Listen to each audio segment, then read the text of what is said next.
네. 그래서 여기서 보는 것처럼 주식 같은 경우에는 자본금의 구성 단위인데 일주가 세사마다 달라, 그지? 정관이나 주권에 기재되어 있는, 그러니까 세사 내규에 적혀 있겠지. 그래서 이거는 두 개로 나뉘는데 예를 들어서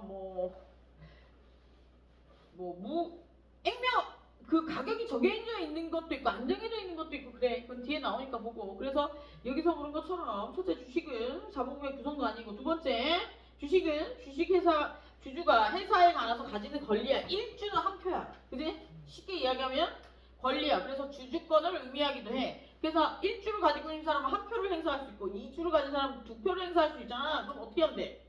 예를 들어서 뭔가 이게 주권을 가지고 있다는 얘기는 권리를 가지고 있다는 얘기는 뭐야? 회사에서 뭔가 법률 행위를 할 때 뭔가 변동 사항이 있을 때 표를 던질 수 있다는 얘기잖아. 그래서 주식 많이 가지고 있는 사람 대표에서 자르고 이러잖아.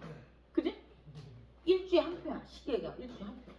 가격은 다를 수 있지만. 그래서 주주 같은 경우에는 유한 책임을 지는 거야? 무한 책임 지는 거야? 유한 책임이라는 건 뭐야? 내가 가지고 있는 주식의 돈만큼만 그것만큼만 책임진다는 거야. 그래서 주주의 유한 책임. 주주는 회사 채권에 대해서 그가 인수한 주식이나 인수가액 한대 내에서만 책임을 진다는 원칙이 주주의 유한 책임 원칙이다. 그래서 주의할 것은 주주는 회사 채권자에 대해서 직접 책임을 지지 않고 다만 회사 채권자에 대해 책임지는 건 아니야. 주주 같은 경우에는 그냥 지 주식 버리면 되는 거야. 회사 망하면. 유한책임 사원이라고 해서 다 똑같은 거 아니야. 투자자가 유한책임 사원이라면, 예를 들어 투자자가 유한책임 사원이면 자기가 가지고 있는 거기 내에서 책임지는 거잖아. 근데 주식 같은 경우에 주식 그냥 날리는 거니까 직접적으로 그 제3자와 관련이 없다. 뭐 이 얘기하는 거야. 그리고 넘어가서 예외 뭐가 있냐? 주주 유한책임의 원칙에 따라 다음 같은 예의가 있는데 첫 번째. 이사와 통보에서 현저히 불공정한 가액으로 주식을 인수한 자는 회사에 대해서 공정한 발행가액의 차액에 상당한 금액을 지급할 의무가 있다.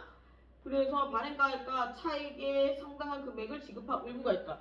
그러니까 주가 조작 이런 거 하면 안 된다는 거야. 내 친구가 주가 조작으로 2명 들어갔어.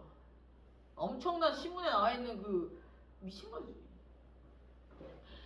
주식 가액을 자기들끼리 이게 주가 조작이라는 얘기가 아니고 자기들끼리 불공정한 거래를 해서 거래가액을 만들고 이러면 그 범죄야. 알지?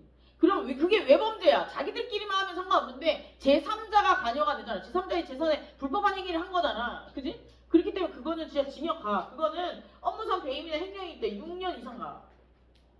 지갑, 예를 들어서 주가를 조작해서 만약에 불법한 재산을 취득했어. 그러면 어떻게 되는 거야? 그 처벌 중에 몰수라는 게 있거든. 불법행위 주가 조작을 통해서 만약에 이익을 편취했어. 그러면 그 편취한 이익은 몰수 대상이야. 들키면 잘 숨기면 안 들키고.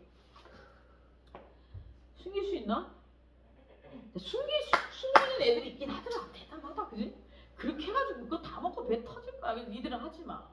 좋은 머리 그런 데 쓰지 마. 예를 들어서 우리가 이런 거잖아. 돈이 많고 적음의 차이가 뭐야? 누구는 똑같은 티셔츠인데 5천원짜리 입고 누구는 5만원짜리 입고 누구는 50만원짜리 입는 거 아니야. 예를 들어 100만원 버는 사람 5천원짜리 사 입으면 되고 300만원 500만원 버는 사람 뭐 사 입으면 돼? 5만원짜리 사 입으면 되고 1000만원 버는 사람 50만원짜리 사 입으면 된다고. 근데 옷은 똑같은 옷이잖아. 밥도 마찬가지야. 100만원 버는 사람은 5천원짜리 먹으면 되고 500만원 벌면 5만원짜리 먹으면 되고 1000만원 이상 벌면 50만원짜리 먹으면 돼. 그럼 뱃속에 들어가면 다 똑같은 거 아니야? 그런 생각이 들잖아. 나이 드니까. 근데 예를 들어서 그 50만원 자기 능력이 아닌데 50만원짜리 밥을 먹으려고 남의 주머니에서 돈을 빼면 그게 잘못된 행동이지. 욕심이 강하면 배탈이 나는 거야. 그래서 여기서 보면 그리고 첫 번째가 그거야. 이사와 통화의 현저하게 불공정한 가액으로 주식을 인수한 자는 회사에 대해서 공정한 발행가액의 차액에 상당한 금액을 지급할 의무가 있다. 그리고 예를 들어서 주가를 확 떨어뜨리는 것도 될 수 있잖아. 그지? 확 떨어뜨려가지고 누가 사게 만들어 놓고 다시 정상 가격으로 옮기면 그건 자기 차액이 생기는 거잖아. 원래 시장에서 말하면 10,000원짜리였어. 1주가 10,000원이야. 그런데 그 회사의 그 핵심적인 경영진하고 속닥속닥해서 이걸 10,000원짜리를 1,000원으로 내려놨어. 그래가지고 주식의 양을 늘리면 어떻게 되냐? 내가 만약에 그 주식을 많이 샀어. 그럼 어떻게 되는 거야? 내가 그 경영권에 참여할 수가 있잖아. 그 회사 살림에 관여할 수가 있다고. 주식이 많아지면. 그리고 그걸 정상가액으로 올리게 되면 나는 돈도 벌고 경영에도 참여할 수 있고 이런 거잖아. 원래는 10주밖에 못하는데 만약에 1,000원 또는 100주를 살 수 있는 거 아니야. 그럼 굉장히 영향을 미칠 수 있는 거 이거 안 된다고. 그거 뱉어내야 된다고. 참 가액을.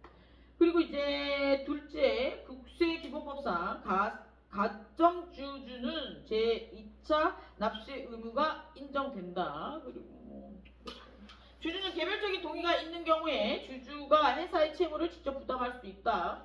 넘어서 네 번째, 회사의 법인격 구인으로 주주가 무한 책임을 질 수도 있다. 넘어가서 이건 뭐라? 첫 번째 거 정도 알면 될 것 같아. 넘어가.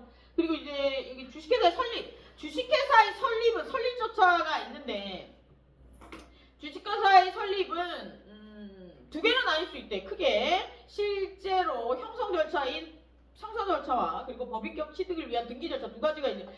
실제 형성 절차라는 건 뭐야? 형성 절차는 저거잖아. 뭐 예를 들어서 뭐 발기인을 모으고 이사를 모으고 뭐 정관을 만들고 뭐 이런 것들 준비 절차를 얘기하는 거. 등기 절차 실제로 등기를 하는 절차 두 가지가 있잖아. 그래서 주식회사의 실체라 하면 사단법인 규모가 즉 정관, 사단의 구성원이자 출자자 주주 그리고 주주에 대한 회사 채권, 회사의 기관들을 말하는데 이런 것들을 만드는 과정을 얘기하고 이런 것들을 다 만들고 나서는 등기하면 등기 절차 두 가지 나뉠 수 있대. 뭐 중요하냐? 그러면 예를 들어서 설립 절차에서 예를 들어서 등기하기 전에 문제가 생기면 누가 책임지는 거야? 회사가 책임지는 거야?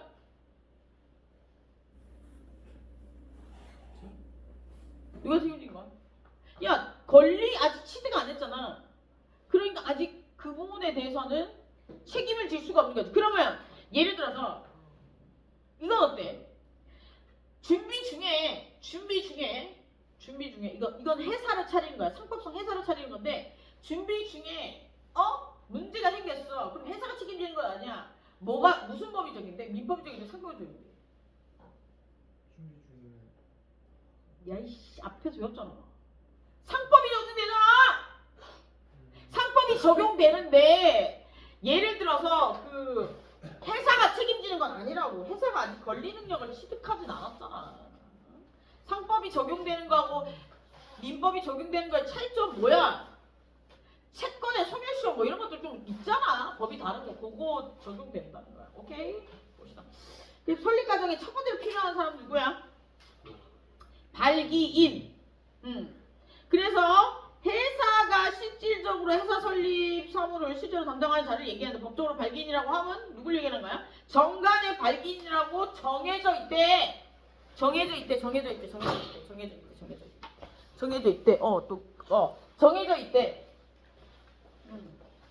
그래서 회사에 여기서 보면 발기인이라고 회사 설립을 실제로 담당하는 사람인데 여기서 이 정관에 적혀있어요. 정관은 뭐야? 법인, 우리가 얘기하는 법인, 영리를 추구하는 법인이든 비영리 법인이든 법인을 만들 때 법으로 정한 단체를 법이 정하는 원칙에 따라서 인격을 부여할 때, 법률상 이익을 부여할 때 저기 뭐야? 조건이 있어. 법에서 얘기한 조건. 법에서 조건은 뭐냐면 그 단체 내에서 어떤 규율로 단체를 운영할 것인가 규칙을 만들어 갖고 오래 정해진 규칙. 그래서 그게 정관이야. 정관의 발기인이라고 서명된 자를 얘기한다. 왜 그럴까? 제3자가 엮일 수 있잖아. 발기인이 만약에 제3자와 뭔가 책임을 져야 되는 일이 생긴다면 예를 들어서 그런 경우라면 제3자가 알고 있어야 될 거 아니야.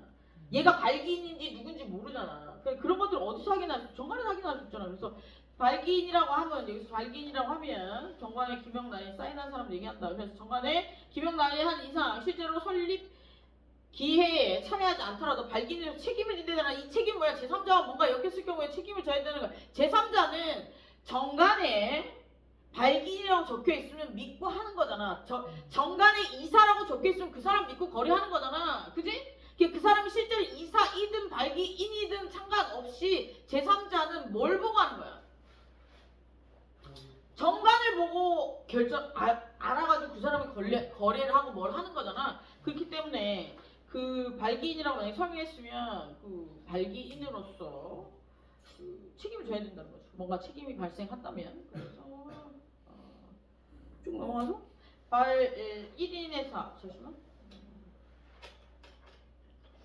그리고 발기인 종합비가 넘어가고 설립 중인 회사 같은 경우 아까 전에 얘기했던 게 나오는데 여기서 보면 회사는 설립 중인 회사에서 다 설립 형성 절차를 밟아서 등기를 통해서 완성된 회사 통해 완성된 회사로 성립되는데 여기서 이러한 성립된 회사는 완전한 사단법인임은 물론이고 설립 등기 전에는 일정한 실체를 가진 회사의 폐하와도 같은 존재. 이게 무슨 얘기냐면 예를 들어서 설립 중인 회사는 우리가 사람으로 따지면 우리가 사람 엄마 뱃속에서 나와서 주민등록번호를 받아야 권리능력을 취득하는 거잖아. 그런데 예를 들어 폐하라고 표현한 이유는 뭐냐면 뱃속에 있을 때 어떻게 할 거냐. 번호 없잖아. 근데 얘도 상속받을 수 있단 말이야. 그런 것들을 얘기하는 건데 태와 같은 형태라고 이건 몰라도 될 것 같아. 설립 중인 회사에서 문제가 생기면 어떻게 되느냐 뭐 이런 것들을 얘기하는 것 같은데